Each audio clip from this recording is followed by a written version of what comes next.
Hello friends, welcome to civil concept Tamil. இன்னைக்கு நம்ம என்ன பார்க்க போறோம் அப்படின்னா, எலிவேஷன் அப்படிங்கறதோட இம்பார்ட்டன்ட் என்ன, ஸோ அந்த எலிவேஷனுக்கு நீங்க எவ்வளவு செலவு பண்றீங்க அப்படிங்கறத பத்தி தான் இந்த பதிவுல பார்க்க போறோம்.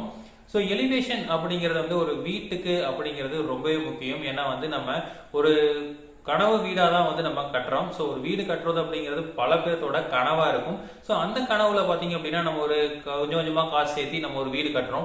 அந்த வீடு பார்த்தீங்க அப்படின்னா பார்க்கறக்கு அழகா இருக்கணும் அப்படிங்கிறது முக்கியம். ஆனால் அதுக்காக நம்ம ரொம்ப அதிகமாக செலவு பண்ணுறதும் பார்த்தீங்க அப்படின்னா தேவையில்லாதது அப்படின்னு நம்ம சொல்லியிருக்கோம். அதாவது இப்போ ஒரு உதாரணத்துக்கு ஒரு வீட்டில் எலிவேஷன் இருக்கு அப்படின்னா அந்த எலிவேஷனுக்காக நான் ஒரு 2 லட்ச ரூபா செலவு பண்ணுறேன், இல்லை 3 லட்ச ரூபா செலவு பண்ணுறேன் அப்படிங்கிறது ரொம்ப அதிகம். ஏன்னா நம்ம வீடே பார்த்தீங்க அப்படின்னா ஒரு பட்ஜெட் ஹவுஸ்ல கட்டுறவங்க வந்து ஒரு 20 லட்சம் ரூபாய்க்குள்ள தான் வந்து கட்டுவாங்க. அதுல வந்து ஒரு 10% அதாவது 2 லட்சம் ரூபாய் வந்து நான் வந்து எலிவேஷனுக்காக செலவு பண்றேன் அப்படிங்கிறது ரொம்பவே அதிகமானது. ஆனா எலிவேஷன் அப்படிங்கிறது வந்து ரொம்ப முக்கியமானதும் கூட. இப்போ எலிவேஷன் பாத்தீங்க அப்படின்னா, இப்போ ஃபார் எக்ஸாம்பிள் நீங்க இந்த படத்துல பார்த்துட்டு இருக்கிற வீடு பாத்தீங்க அப்படின்னா நமக்கு முன்னாடி பாத்தீங்க அப்படின்னா நிறைய பைப் லைன்ஸ் வருது. ஸோ முன்னாடி பாத்தீங்க அப்படின்னா ஒரு பெரிய லுக்கே வந்து நம்ம கிரியேட் பண்ணல. ஸோ எல்லாமே பாத்தீங்க அப்படின்னா நிறைய பைப் லைன்ஸ் வந்து முன்னாடி வந்துட்டு இருக்கு.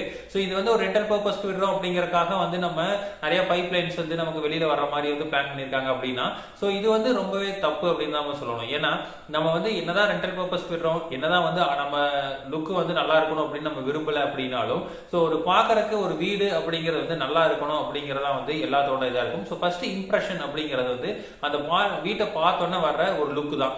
ஸோ என்னதான் நீங்க பெயிண்ட் பண்ணாலும் அந்த பைப்பு மேல வந்து பெயிண்ட் பண்ணிட்டீங்க அப்படின்னாலும் அந்த பைப் வந்து நமக்கு தனியா தான் தெரியும். ஸோ அப்போ நீங்க ஒரு எலிவேஷன் ஒரு வீடு கட்டுறீங்க அப்படின்னா அதோட எலிவேஷன் எந்த மாதிரி அமையும் அப்படிங்கிறத முன்கூட்டியே வந்து நீங்க தெரிஞ்சு வச்சுக்கிறது ரொம்பவே முக்கியம். ஸோ ஏன்னா பிளான் போடுறப்பவே வந்து நம்ம எலிவேஷனுக்காக என்ன ஒர்க் எல்லாம் வந்து பண்ண போறோம் அப்படிங்கறது பார்க்கணும். ஏன்னா வந்து நம்ம ஒரு வீடு கட்டி முடிச்சிட்டோம், ஒரு பெரிய வீடு வந்துருச்சு, அதுக்கப்புறம் வந்து நம்ம எலிவேஷனுக்கு செலவு பண்றேன் அப்படின்னு எடுத்துக்கிட்டீங்க அப்படின்னா அதுக்கு ரொம்ப அதிகமான செலவாகிறதுக்கு வாய்ப்புகள் இருக்கு.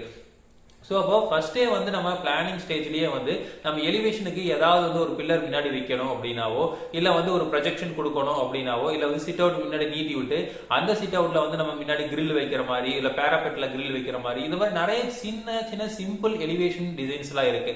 அந்த மாதிரி டிசைன்ஸ் நம்ம ஏதோ ஒரு டிசைன்ஸ் சூஸ் பண்ணி அதை வந்து நம்ம பண்ணலாம். இது நான் எலிவேஷனுக்காக வந்து பின்னாடி ஃபுல்லா வந்து எலிவேஷன் டைல்ஸ் விட்ட போறேன், இல்லை வந்து அதை வந்து நான் வந்து டெக்ஸ்டர்டு பெயிண்டிங் பண்ண போறேன் அப்படின்னா அது வந்து அந்த அவங்களோட விருப்பம். பட் ஆனா பாத்தீங்க அப்படின்னா அதெல்லாம் வந்து ரொம்ப அதிகமான காஸ்ட் ஆகிறதுக்கு சான்சஸ் இருக்கு. ஆனா இந்த சின்ன சின்ன ஒர்க்ஸ் எல்லாம் பாத்தீங்க அப்படின்னா இருக்கிற ஸ்ட்ரக்சர்லயே வந்து முன்னாடி பாத்தீங்க அப்படின்னா நம்ம வந்து ஏதாவது குரூ எடுக்கிற மாதிரி, பிளாஸ்டிங்லயே வந்து கரெக்ட் பண்ற மாதிரி, இல்ல வந்து நம்ம பிளாஸ்டிங் பண்றப்ப பாத்தீங்க அப்படின்னா ஒரு டெக்ஸ்டர்டு பிளாஸ்டிக் மாதிரி பண்ணிட்டு, இல்ல வந்து ஒரு சிப்ஸை கலந்து அதுல வந்து நம்ம ஒரு டெக்ஸ்சர் வர்ற மாதிரி நம்ம அதை பண்ணியிருந்தோம் அப்படின்னா அது மேல பெயிண்ட் அடிச்சோம் அப்படின்னா கொஞ்சம் ரொம்ப நீட்டாவே இருக்கும். ஸோ இந்த மாதிரி எலிவேஷன்ல எவ்வளோக்கு எவ்வளோ வந்து காஸ்ட்டை மினிமைஸ் பண்ணி ஒரு அழகா கொண்டு வர முடியுமோ அந்த அளவுக்கு அழகா கொண்டு வரது அப்படிங்கிறது ரொம்பவே முக்கியம். அடுத்தது பாத்தீங்க அப்படின்னா இந்த எலிவேஷன்ல வந்து நம்ம பண்ற தப்பு என்னன்னா, நம்ம ஒரு இன்ஜினியர் ஒரு 5000 ரூபாய் ஒரு 6000 ரூபாய் செலவாகுது அப்படிங்கிறத பார்க்காம நம்ம வந்து ஒரு இன்ஜினியர்கிட்ட போய் ஒரு எலிவேஷன் நம்ம வாங்க மாட்டோம். ஸோ என்ன பண்ணுவோம், நம்ம வந்து ஒரு பில்டர்கிட்ட ஒரு கான்ட்ராக்டர்கிட்ட வந்து கொடுத்துருப்போம், இல்லை ஒரு மேஸ்திரிட்ட வீடு கட்ட கொடுத்துருப்போம்.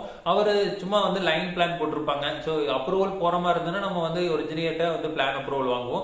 இல்லை அப்படின்னா வந்து ஒரு லைன் பிளான் மட்டும் போடுவாங்க. ஸோ இந்த இடத்துல வந்து இந்த வீடு வருது, இந்த ரூம்ஸ் வருது அப்படிங்கிற மாதிரி வந்து பண்ணியிருப்பாங்க. ஆனா அவங்க எலிவேஷனுக்கோ இல்லை வந்து எலிவேஷன் எப்படி வரும் அப்படிங்கிறதையோ வந்து பெருசா சொல்லியிருக்க மாட்டாங்க.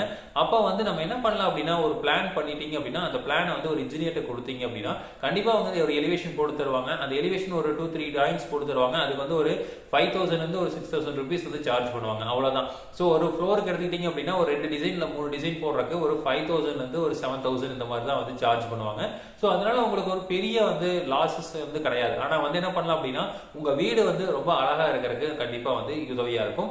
அடுத்தது பாத்தீங்க அப்படின்னா அந்த பிளானிங்லேயே வந்து நமக்கு மெயினா எந்த இடத்துல பைப் லைன் போகுது அப்படிங்கிறதையும் வந்து ஃபர்ஸ்டே வந்து நம்ம முடிவு பண்ணிக்கணும். ஏன்னா வந்து நீங்க பாத்ரூம் வந்து போட்டிருப்பீங்க, அந்த பைப் லைன் சைட்ல போச்சுன்னா பரவாயில்ல, ஆனா வந்து நாங்கள் மெயின் வால்லையே ஃப்ரண்ட்லயே வந்து வர்ற மாதிரி நம்ம வந்து பாத்ரூம் வந்து வச்சிருப்போம். ஸோ அந்த இடத்துல வந்து வச்சிருக்கிறோம் அப்படின்னா இல்லை மாடியிலேருந்து வர தண்ணியோ இதெல்லாம் வந்து முன்னாடி வர மாதிரி பண்ணியிருந்தீங்க அப்படின்னா கண்டிப்பாக அது வந்து வீட்டோட அமைப்பை வந்து கண்டிப்பாக கெடுத்துரும். ஸோ அதனால வந்து நம்ம எலிவேஷன் அப்படிங்கிறதுக்கு ரொம்ப அதிக செலவு பண்ணுறோமோ இல்லையோ அது வந்து 2வது விஷயம். அது வந்து ஒவ்வொருத்தரோட விருப்பம் சார்ந்தது.